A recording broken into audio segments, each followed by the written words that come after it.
अगर आप चैनल पे नए हैं तो चैनल को सब्सक्राइब कर लीजिए, वीडियो को एक लाइक कर दीजिए। चलिए जानते हैं झारखंड की प्रमुख बड़ी खबरों को। झारखंड के 6 नेताओं को मिली जेट प्लस सिक्योरिटी, मिलेगी ये सुविधाएं। MS धोनी को दूसरे स्तर की सुरक्षा। विशेष शाखा ने झारखंड के 119 VIP की सुरक्षा का नए सिरे से ऑडिट किया है। आसान खतरों को देखते हुए उन्हें विभिन्न श्रेणी की सुरक्षा उपलब्ध कराई गई है। सांसद, विधायक व अन्य VIP की सुरक्षा श्रेणियों का वर्गीकरण केंद्रीय गृह मंत्रालय से निर्गत गाइडलाइन के अनुसार किया गया है। इसके तहत राज्यपाल, मुख्यमंत्री सहित 6 को जेट प्लस की सुरक्षा दी गई है। पूर्व मुख्यमंत्री हेमंत सोरेन को जहां जेट प्लस की सुरक्षा मिली है, वहीं उनकी पत्नी कल्पना सोरेन को पहली बार वाई श्रेणी की सुरक्षा दी गई है। राज्यपाल CP राधाकृष्णन, मुख्यमंत्री चंपाई सोरेन, पूर्व मुख्यमंत्री शाह, केंद्रीय मंत्री अर्जुन मुंडा, पूर्व मुख्यमंत्री शाह, विधायक बरहेट हेमंत सोरेन, पूर्व मुख्यमंत्री शाह, राज्यसभा सदस्य शिबू सोरेन व राज्यपाल उड़ीसा शाह, पूर्व मुख्यमंत्री रघुवर दास को जेट प्लस सिक्योरिटी दी गई है। महेंद्र सिंह धोनी को वाई श्रेणी की सुरक्षा। भारतीय क्रिकेट टीम के कप्तान महेंद्र सिंह धोनी को वाई श्रेणी की सुरक्षा दी गई है। उन्हें यह श्रेणी पूर्व से ही प्राप्त है। उन्हें झारखंड में प्रवेश करते ही यह सुरक्षा उपलब्ध करा दी जाती है। झारखंड में लागू नहीं हो पाया पेशा कानून, अगले वर्ष केंद्र से रुक सकता है 600 करोड़ का ग्रांट। झारखंड में the provision of the panchayat act 1996 लागू नहीं हो पाया है। देश के 7 आदिवासी बहुल राज्यों में इसे लागू कर दिया गया है। इसमें ग्राम सभा को अधिकार दिए जाने का प्रावधान है। झारखंड में भी पेशा का ड्राफ्ट फाइनल हो गया है। पहली ड्राफ्ट के बाद पंचायती राज विभाग ने आपत्ति मांगी थी। इसमें आई आपत्तियों को विधि सम्मत शामिल कर सहमति के लिए राज्य सरकार के विधि विभाग के पास भेज दिया गया है। विधि विभाग में यह याचिका अक्टूबर महीने में भेजी गई है। विधि विभाग की सहमति के बाद इसको लागू करने की दिशा में आगे की प्रक्रिया की जाएगी। राज्य की 4500 पंचायत में 2066 पंचायत पेशा के अधीन आते हैं। केंद्र सरकार 1300 करोड़ का अनुदान देता है। राज्य के इन पंचायतों में लगभग 600 करोड़ का अनुदान अगले वित्तीय वर्ष में रुक सकता है। इस वित्तीय वर्ष में केंद्र सरकार ने कुछ शर्तों के साथ अनुदान दे दिया था। इधर वर्तमान ड्राफ्ट को लेकर कई संगठनों की अलग अलग राय है। कुछ संगठन इसका विरोध तो कुछ समर्थन कर रहे हैं। झारखंड में भारत सरकार ने पेशा एक्ट को लेकर इसी सप्ताह एक क्षेत्रीय कार्यशाला का आयोजन किया था। इसमें झारखंड सरकार से जल्द इसको लागू का आग्रह किया गया है। इसके बाद यह मुद्दा एक बार फिर से जोर पकड़ने लगा है। रांची में 14 किलो 200 ग्राम वाला नॉन सब्सिडी सिलेंडर अब 860 में। 5 किलो वाले सिलेंडर में अब करना होगा इतना खर्च।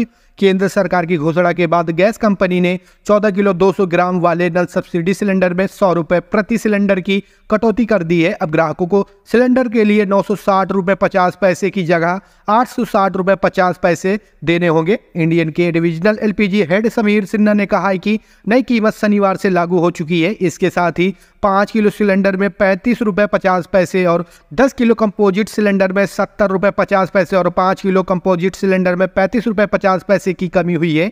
नॉन डोमेस्टिक सिलेंडर की कीमत में कोई बदलाव नहीं किया गया है। झारखंड में फिर बदलेगा मौसम। 13 और 14 मार्च को बारिश के आसार। अब चढ़ने लगा है तापमान।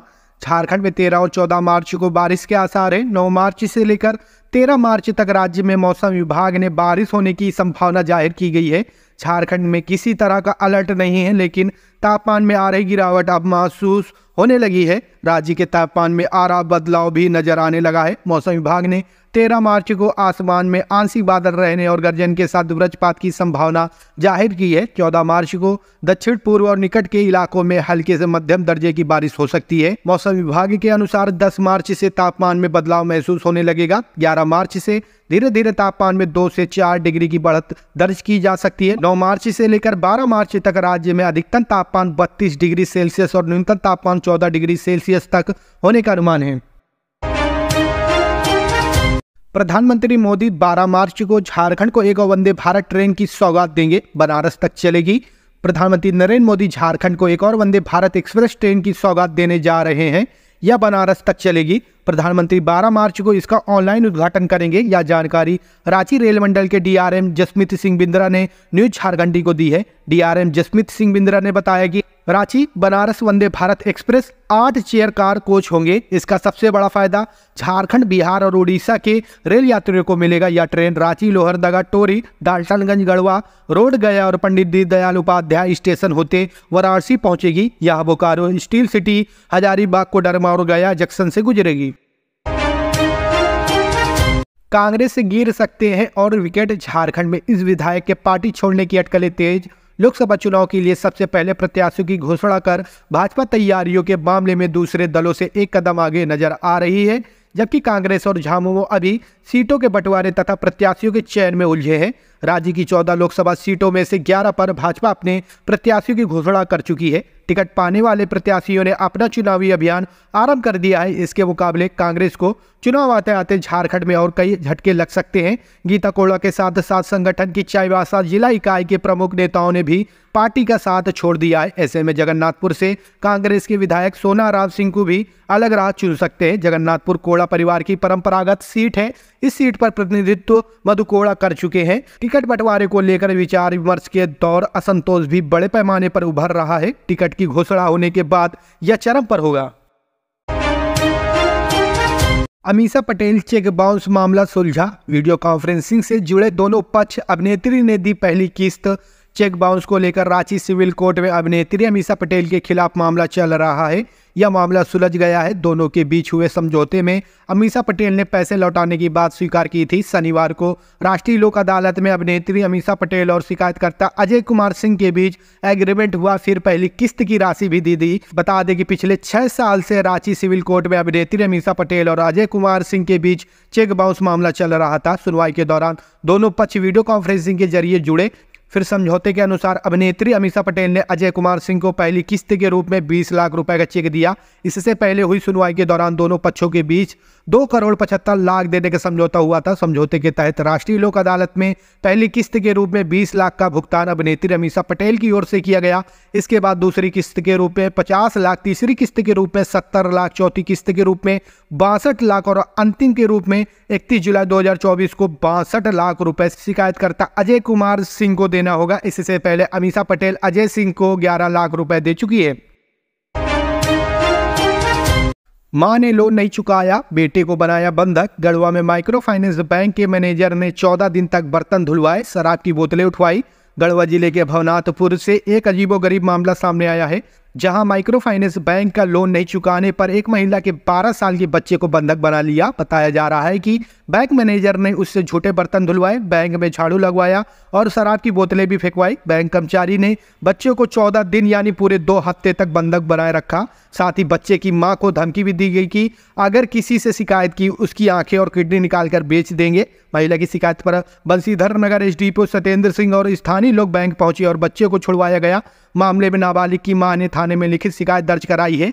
एफआईआर दर्ज कराने के बाद पुलिस ने ब्रांच मैनेजर निगम यादव को गिरफ्तार कर लिया है, जबकि बैंक कर्मचारी उमाशंकर तिवारी के खिलाफ छापेमारी की जा रही है। बताया जा रहा है कि महिला ने 2 साल पहले महिला ने माइक्रो फाइनेंस बैंक से 40,000 रुपए का लोन लिया था। 32,000 चुका भी दिया था, लेकिन ब्याज मिलाकर महिला को 18,000 और देने थे, जिसके लिए बैंक के लोग लगातार उस पर प्रेशर बना रहे थे। बिहार, झारखंड और बंगाल तक फैला है माफियाओं का कनेक्शन। ईडी, आईटी, सीबीआई को भी खबर।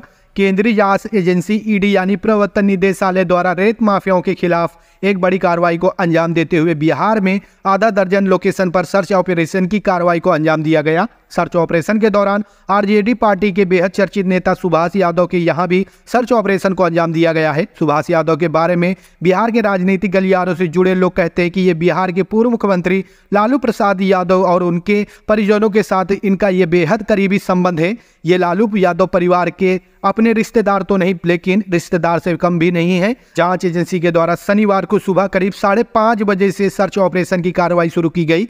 सर्च ऑपरेशन के दौरान तफ्तीश कार्यकर्ताओं के द्वारा काफी दस्तावेज, अचल संपत्ति से जुड़े दस्तावेजों, संदिग्ध बैंक लेन देन सहित कई अन्य रेत माफियाओं से जुड़े कनेक्शन को खंगालने में जुटी है। सुभाष यादव राष्ट्रीय जनता दल पार्टी की तरफ से पिछले बार झारखंड के चतरा लोकसभा से उम्मीदवार भी रह चुके, हालांकि इस चुनाव में वे हार गए थे।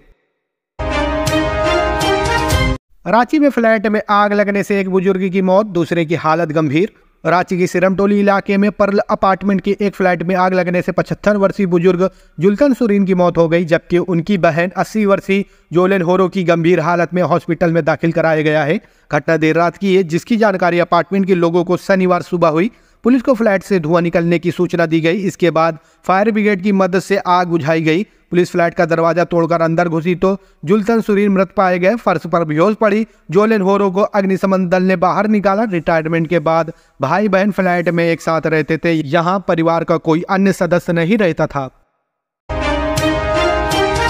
कार का लॉक तोड़ नगद गहने की चोरी, वाहन को भी किया क्षतिग्रस्त। रांची में हरमू के पटेल पार्क के समीप कार से 10 युवकों ने कार के कई पार्ट्स, कार के डैशबोर्ड में एक लिफाफे में रखा 75,500 नगद, हनुमान जी के सोने का लॉकेट व कई पार्ट्स की चोरी कर ली।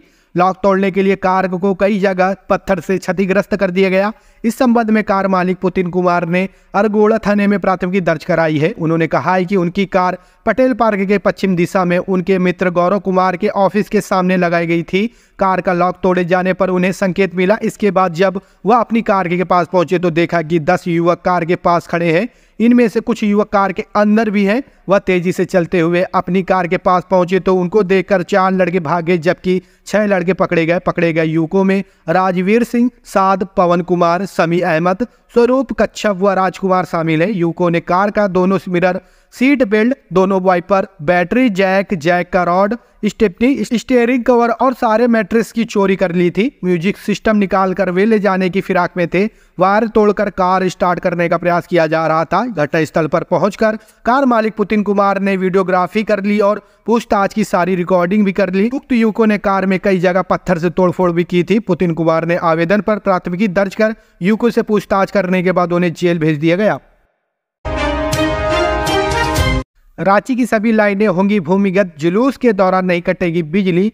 राजधानी रांची में सभी LT 11 kV और 33 kV लाइन अंडरग्राउंड होगी। लगभग 4000 सर्किट किलोमीटर LT लाइन को भूमिगत किया जाएगा। इस बनाने को लेकर एस्टीमेट तैयार करने के लिए एजेंसी का चयन करेगा। ज्ञात हो कि रांची में खास मौके पर निकलने वाले जुलूस की वजह से अक्सर लाइन बंद करने की नौबत आती है, क्योंकि ओवरहेड तार से दुर्घटना का खतरा बना रहता है। इस कारण जुलूस के दौरान लाइन काट दी जाती है। अब राज्य सरकार ने तय किया है कि प्रथम चरण में राजधानी रांची की सभी लाइन को अंडरग्राउंड किया जाएगा, ताकि लाइन बंद करने की समस्या से निजात मिल सके। राजधानी रांची में इस समय 415 सर्किट किलोमीटर के करीब अंडरग्राउंड केबल नेटवर्क है। इनमें 268 सर्किट किलोमीटर 33 kV और 146 circuit kilometre 11 kV line underground की जा चुकी है। 33 kV लाइन ग्रिड से पावर सब स्टेशन को जोड़ती है, जबकि 11 kV line power sub station से ट्रांसफार्मर तक आती है। वहीं ट्रांसफार्मर से घरों तक आने वाली लाइन को LT लाइन कहा जाता है, जो सबसे अधिक है। रांची में 8000 ट्रांसफार्मर लगे हुए हैं।